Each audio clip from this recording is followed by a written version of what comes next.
Are you ready for the weekend yet? We have events, news, and a guest for you to enjoy this Lake Life weekend.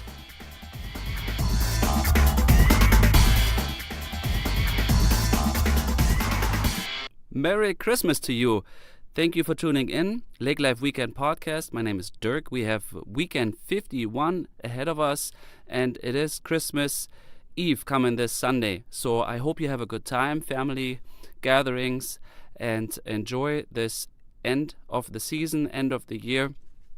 Please stay tuned. We will have a rerun of our Detroit Lakes Mountain recording with Jeff Staley and learn about our new jam here in Lakes Country, the Detroit Mountain. They added some slides, and it's a great place for you and the family to spend, especially with the snowflakes falling now just recently. Before we go into the interview, please here celebrate with us 10-year anniversary of Melander's Santa Truck out of Menaga, where they began 10 years ago and continue to travel to spread Christmas joy. There's an article in the Frazee Forum, and I thought that was worth sharing. Also this weekend, some events coming up. Santa at Zorbis on December 23rd, 8 a.m. to 5 p.m. Santa will be at Zorbis. Enjoy the treats and snap a photo with Santa. Free movie Elf, also December 23rd, 10 a.m. through 11 a.m. in the Washington Square Mall. There's a free movie again this Saturday. Live music at the Holiday Inn, 9 p.m. through midnight this Saturday, December 23rd as well. Performance by Uptown Life.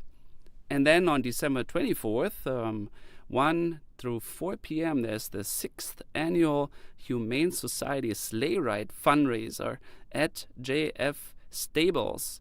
It's on 21168 Klein Road. That will be all on our website, lakelifeweekend.com. There is going to be like a family event along with sleigh rides. There's pony rides, a bonfire, buggy rides, cookies, beverages, and more. $10 for adults or an item from the Humane Society wish list. So it's a fundraiser event. Enjoy that.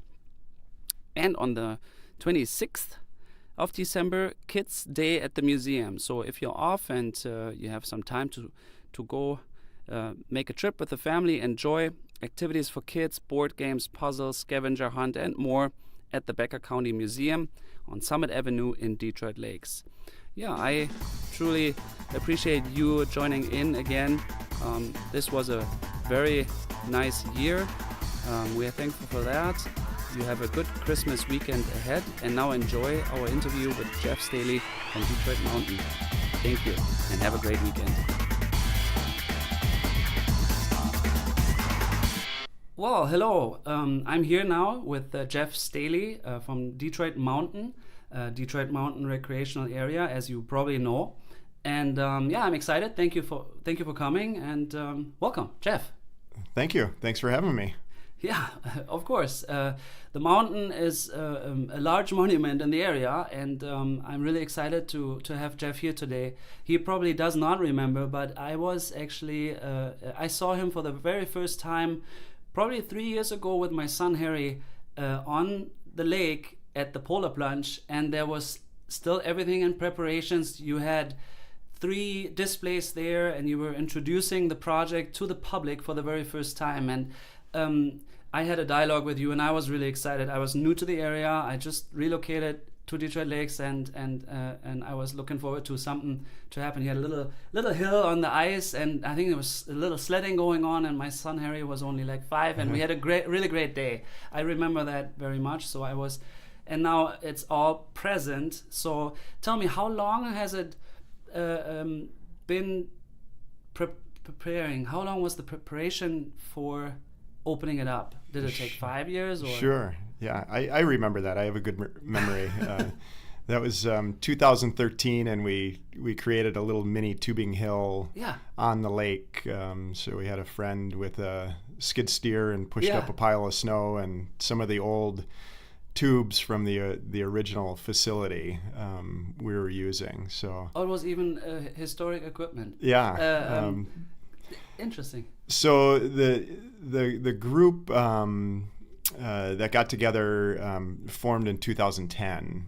So the project has been going on since then. Certainly, there was lots of ideas tossed around with individuals in the community, trying to figure out a way to get the mountain reopened. But really, it picked up traction in 2010. 2010, and you as an individual, and you're the general manager of the facilities today, is that correct? Yes. Yeah, so you run the operation. And did you come as a part of the group as a volunteer? Were you then hired?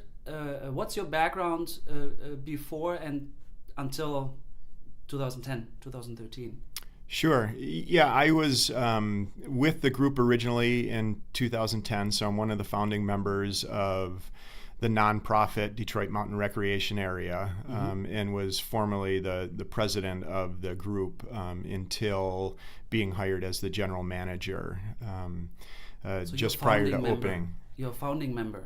Yes. Good. Okay. Yep. And my background, I was working as a human resource manager at Lake Shirts at the time of being involved with this, but my degree is in Parks and Recreation Administration from Colorado State University. Really?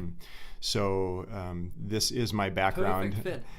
I do have a couple years experience working at a ski area, at Winter Park ski area in Colorado, and have worked for the City of Fort Collins Parks and Rec Department as well. So, the recreation field is my field of study and what I'm passionate about. Interesting. Are you a Colorado native?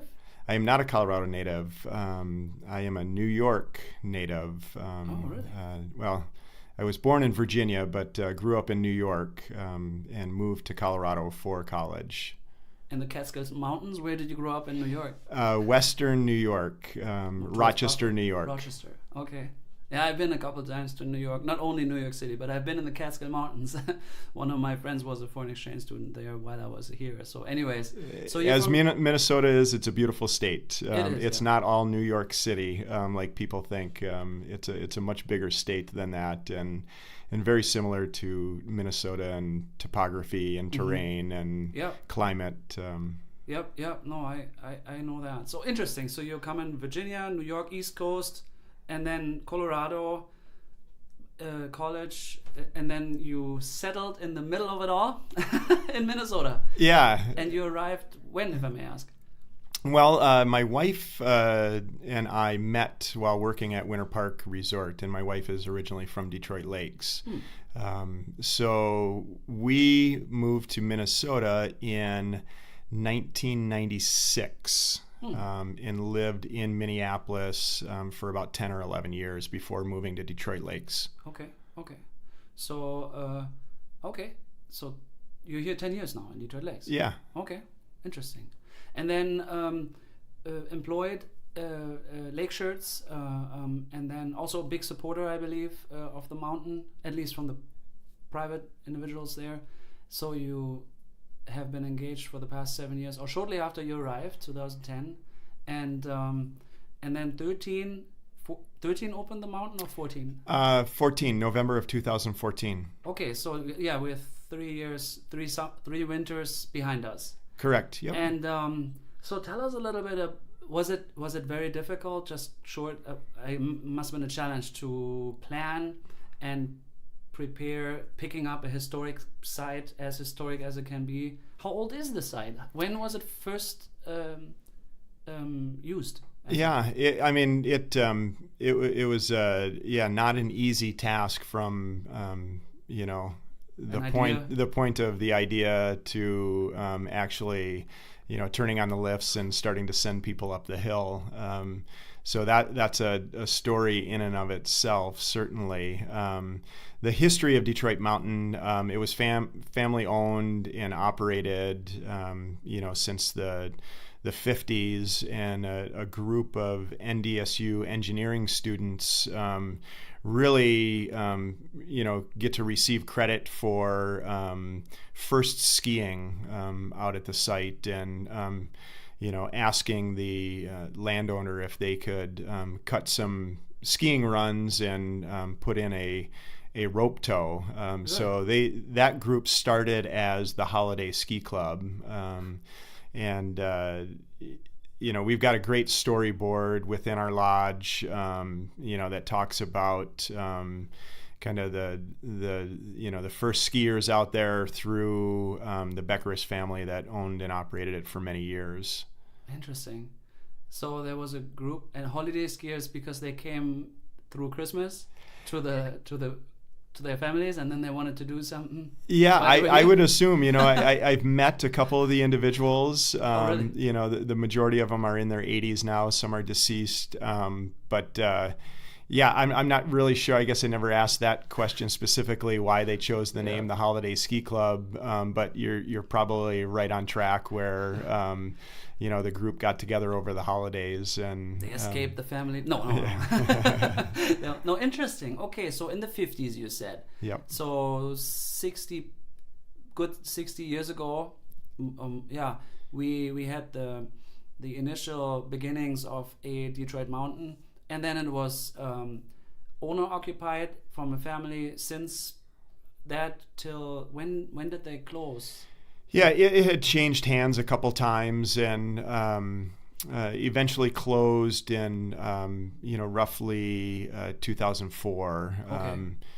So it had been closed for 10 years before our group started gaining traction and getting the movement started to reopen it. So I think that was a big benefit for us in that a decade had gone by. Mm-hmm. And kind of the nostalgia or the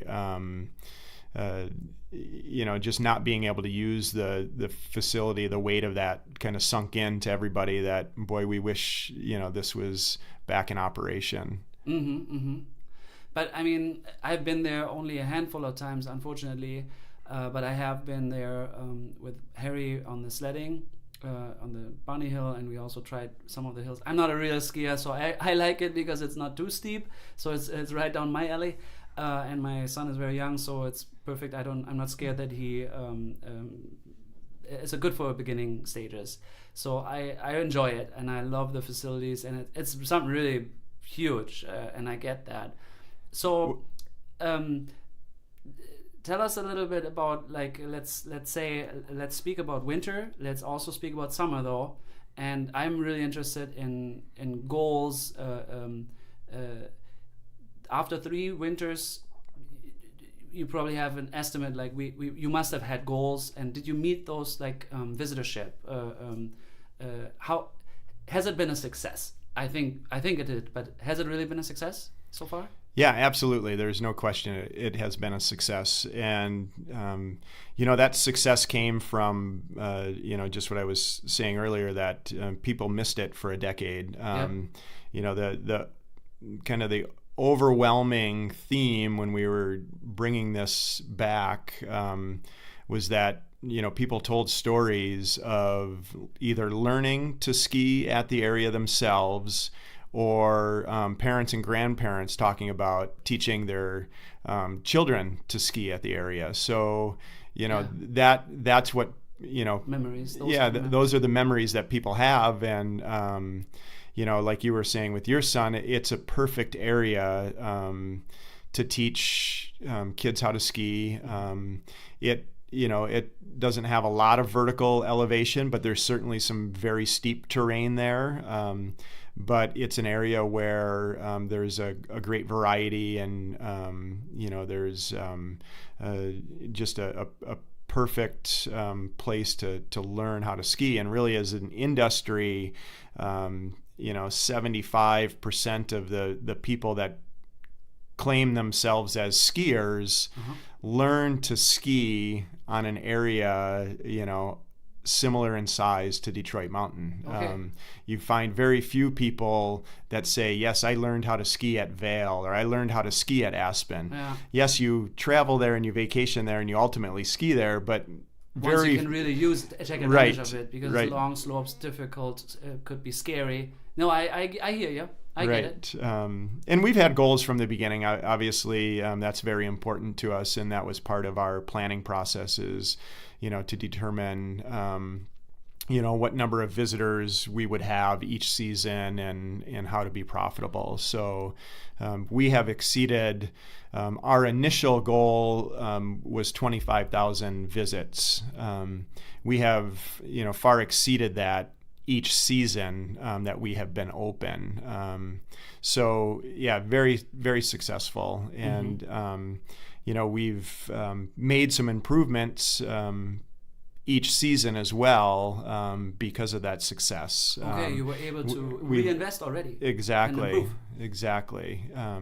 So after the first season, we had a rope tow in our beginner area, and that was just very difficult for small children and inexperienced to use, and we were able to purchase and install a magic carpet lift, which is the ski up, kind of the moving concourse type, and that just made the learning area that much better because it eliminated some of that frustration that people experience, and that's something you want to remove through the learning process. You want the right amount of challenge without all the added frustration. So learning to ski and going downhill is challenging enough.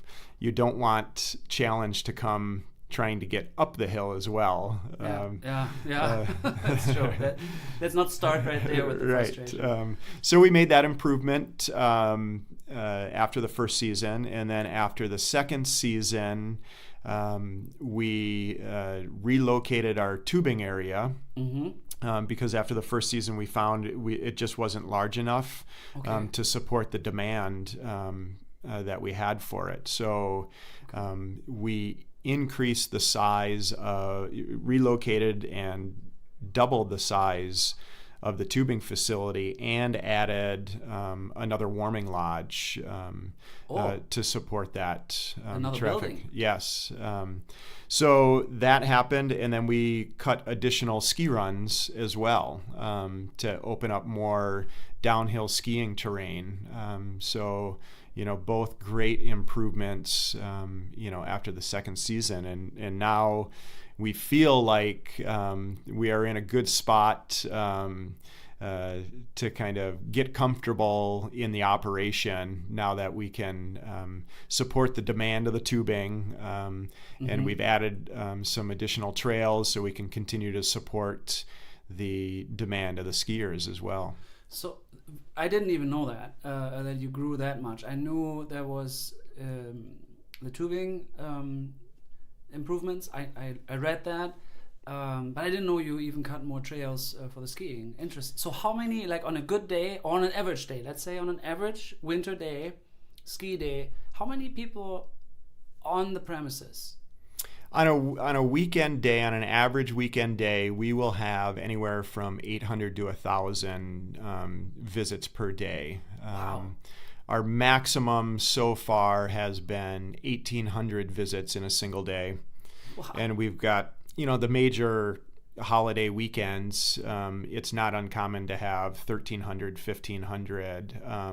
But on the non-holiday weekends, I would say the average is 800 to 1,000, depending on, what the temperature is like and what else is going on in the community. So, and that's a comfortable... That's the next question. Is it comfortable for the visitor? So no long wait. Is it flowing smoothly? Yes, absolutely. Yeah, the first season, the wait, to get a tube, it might have been 4 hours that we were booked up, and now we've got triple the number of tubes, more than triple the number of tubes, and literally on any weekend you can come up and walk up and get a tube. And since we doubled the size of it, you've got plenty of terrain to slide, and there's no problem there. And the old tubing area, we took advantage and created a second terrain park, with different ride-over features, rails and boxes and things like that. Is that in use? Yes. I'm extremely scared of that. Yep. Like I just see my back broken or something Yeah. like that. But yeah, so admittedly, it's for the younger, the younger crowd. Not that feelings. we're old, but you know. And then because we had that rope tow from the old beginner area, we modified the motor on that, and we added that rope tow into that second terrain park that we have. So we feel like we've made some great decisions that benefited both the tubing public and population as well as the skiing and snowboarding side.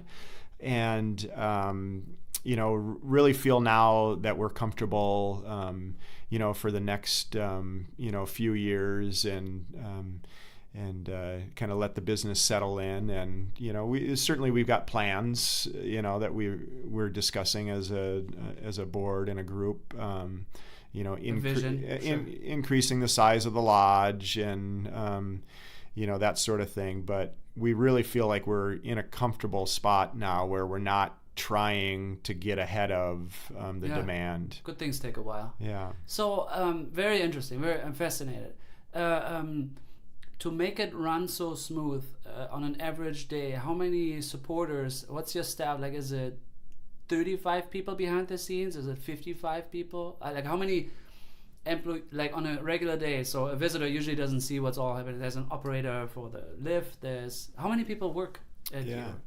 Well, we've got about 150 employees through the winter season. Oh, wow. And, you know, the majority of those are part-time individuals. So those are folks that may be retired, might be school-age kids, you know, really just, you know, want to work out there to be part of the atmosphere and the excitement. Treat it more as a hobby, especially like some of our ski instructors. And on any, you know, on a weekend day, we probably have about 50 people on staff at any one time. You know, it takes 2 operators for each of the lifts that we have, one at the top, one at the bottom, and then there's some, you know, roving employees that help check tickets or provide breaks for employees. And, you know, that we've got the full staff inside the lodge for both the food and beverage as well as the ticketing and the rentals and the tubing staff. Yeah, so quite an operation. Yeah. But like one thing that is new, I think, since reopened is the year-round use, correct? Right. So we have skiing and cross-country skiing, downhill skiing, cross-country skiing. We know we have all that in the winter, and that I think is just because lake life is year-round, and I always say lake life is not just during the summer months.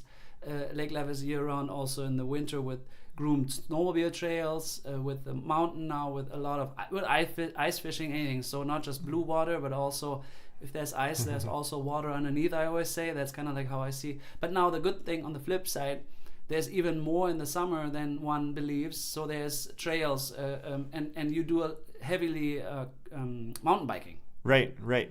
And before we leave winter, I would be remiss if I didn't mention that, you know, part of that number of employees that we have or folks working out there in a given day, we also have a volunteer ski patrol group, you know, that provides, you know, first aid service to people. So, you know, we could have a dozen ski patrol on staff, you know, and again, those are all volunteer folks. They go through an extensive 100-hour training to be certified as an outdoor emergency care technician. Okay. And, you know, we've got doctors on staff, you know, teachers, professors, you know, people in the community. So that is a great service that they provide for us.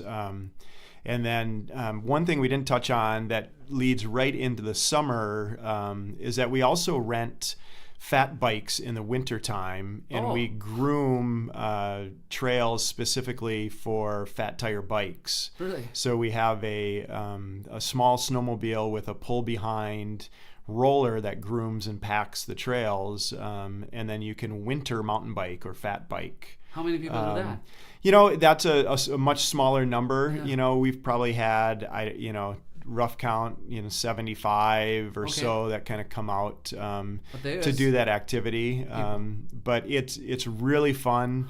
It's just, for those that snowshoe or cross-country ski, and they actually get out into the woods, away from some of the noise and stuff. It's just a really enjoyable experience to be out in the middle of the woods in winter, especially when it's a brisk day and the sun is shining. It's just really neat. There's so many tracks and stuff that you see through the snow that the wildlife, are running around out there that you don't necessarily see in the summertime. No evidence. No evidence of it, right? So that's a really fun and unique thing that we provide in the wintertime. And I good interference here. How many miles? Not the downhill. Now I forgot. Cross country skiing. Is it 10 miles of cross country skiing? 5? Yeah, we've got about 5 kilometers of cross country skiing. That's the funny thing is Nordic skiing always goes by kilometers. Of course. And I'm a K guy. Right. And mountain biking is still on the mileage side, so we still go back and forth between that. But we've got about 5 kilometer of specific Nordic ski trail, and then we've got about 10 miles of mountain bike trail on property. In the winter time, again, we groom about 3 miles or 5K of bike trails as well. On top of the 5K Nordic? Correct, yeah. The Nordic ski trails are separate from the winter fat biking trails. So we have at least 10K of trail system besides the hill, the mountain, the downhill, I was going to say. Correct, yeah. We have 350 acres, 200 that is owned by the City of Detroit Lakes, operated by Detroit Mountain Recreation Area, and then Detroit Mountain Recreation Area leases another 150 acres with trails. So it's a fairly good sized property. It's really large. And so now we are close to shut down winter and prepare for summer, and we have a month or something where things need to be catched up and prepared. So now, what's coming now? Now is mountain bike. Is it also, can I just hike? Yeah. So now we actually are just going to be opening up the trails this coming weekend. And so we're in the mud season right now as the snow continues to melt. We still do have snow out on the hill. So there's still piles out there, and still drying out from that. We've had some of our staff out clearing the mountain bike trails, so they're taking care of any branches, downed limbs and trees, and going out with a rake and a leaf blower and kind of clearing it up. And we'll be ready to open.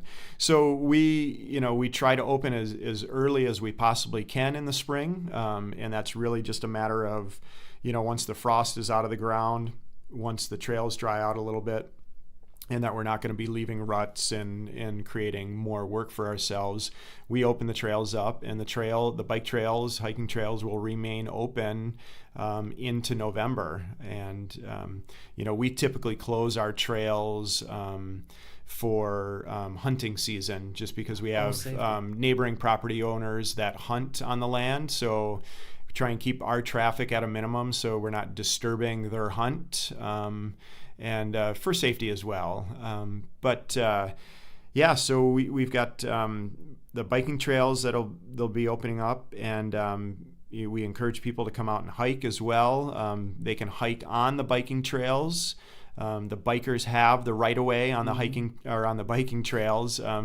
If you mountain bike on a hiking trail, the hikers have the right-of-way, but these are specifically bike trails, so it goes in reverse. Oh, we have 2 designated trails. No, they're the same, but there's some places out there that have primarily hiking trails, and if you bike on them, you've got to yield to the hikers.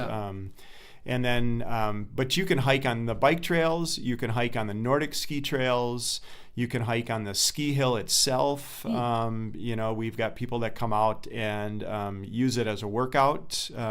So they hike up and down the hill. In the summer months, the community center has a boot camp that they do out there in the mornings, that they're running up and down the ski hill. So there's just it's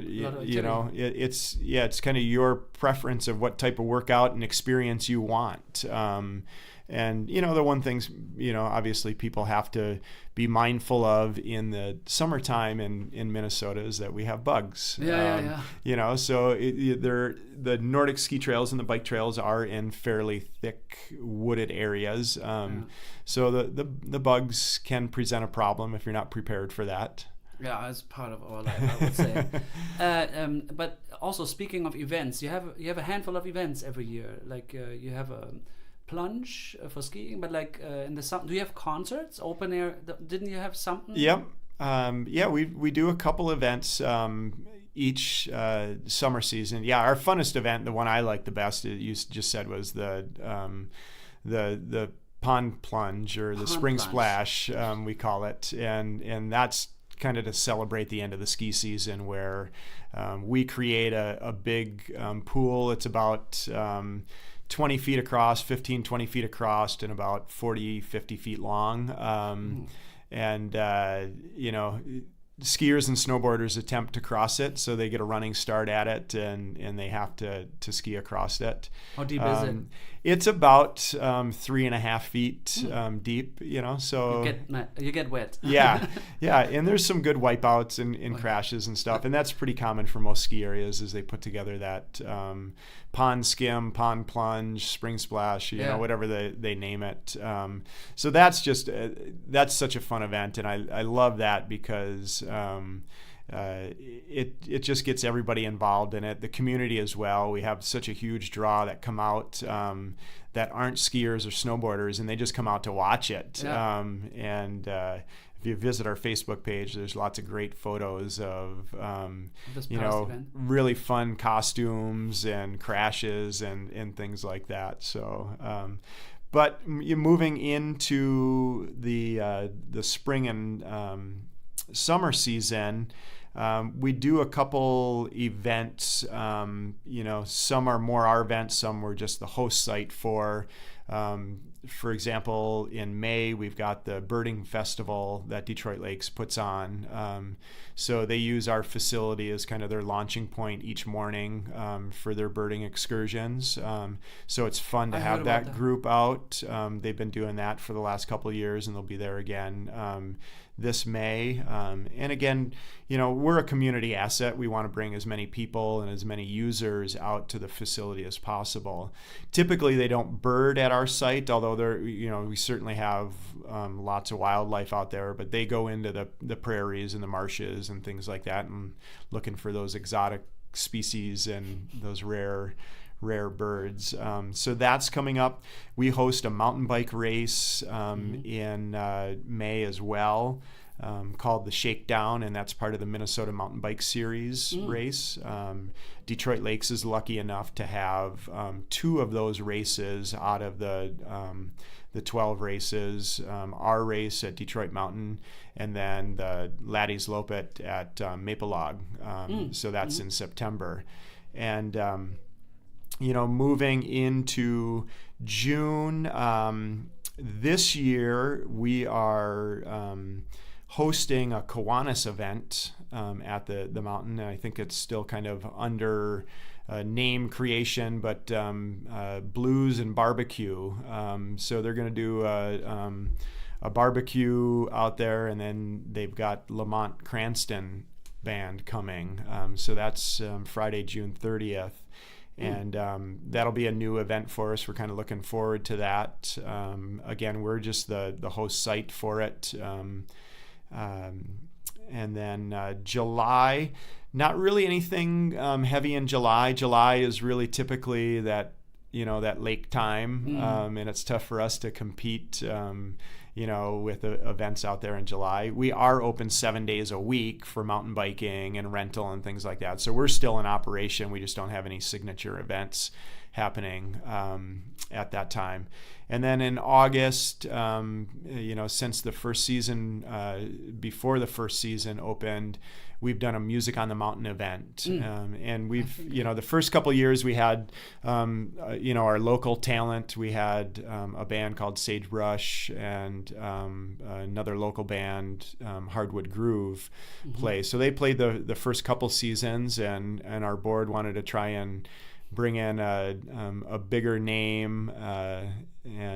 So last summer we had the Nitty Gritty Dirt Band, which have been around for decades and really well known, and that was a great event. We had about 1,000 people come out for that. And then I can announce on your podcast, if you like, who's coming for this year's Music on the Mountain. Who's the star? This has not been announced anywhere. No? Okay. Literally has not been announced anywhere. Let us know. So we are bringing in Sawyer Brown this year, and Sawyer Brown played a number of years ago at Bash on the Beach, and was just a sellout crowd. So he's a great country star, and so that should be another big hit for that.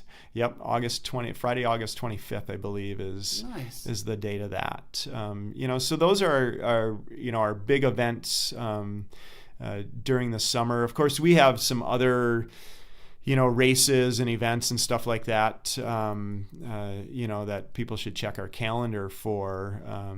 But those are the ones I've talked about so far are really the don't miss. If you're in town, you've got to come out for those. We will highlight those each weekend, and we'll re-announce those in the month of June and August and forthgoing. But how do people find you? Of course, Google, but it's DetroitMountain.com? Yep, DetroitMountain.com. Okay. So we've got a great website with all of our information. So our hours of operation, our rental prices, and a calendar of events and all of that stuff. We're also on Facebook, fairly popular on Facebook, and that seems to be a good avenue for communication.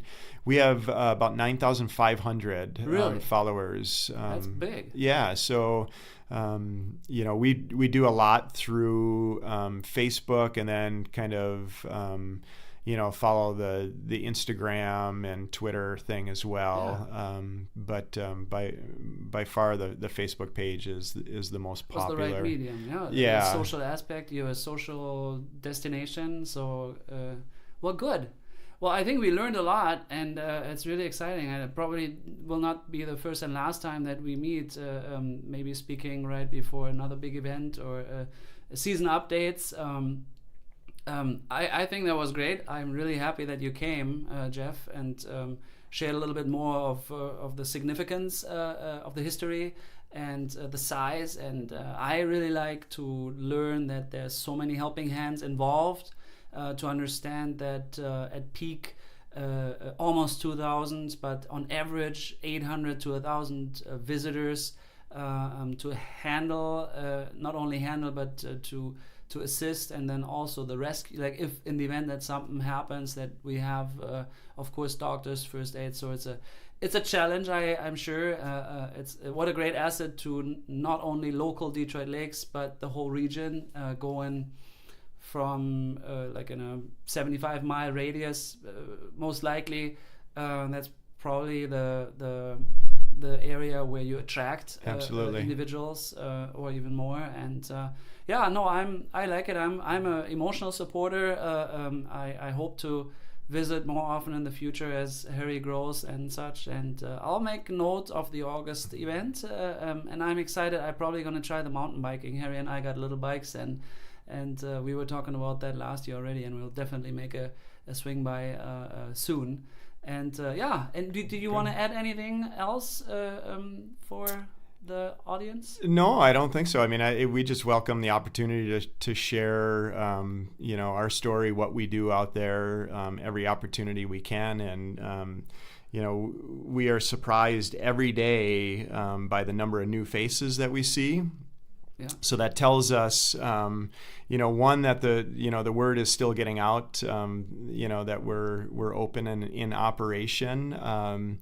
but we're also excited that there's just a lot of new people experiencing it. Still growing. Yeah. And, the more people we have out participating in those outdoor activities, getting out and staying active, the better. I mean, we just love to see it.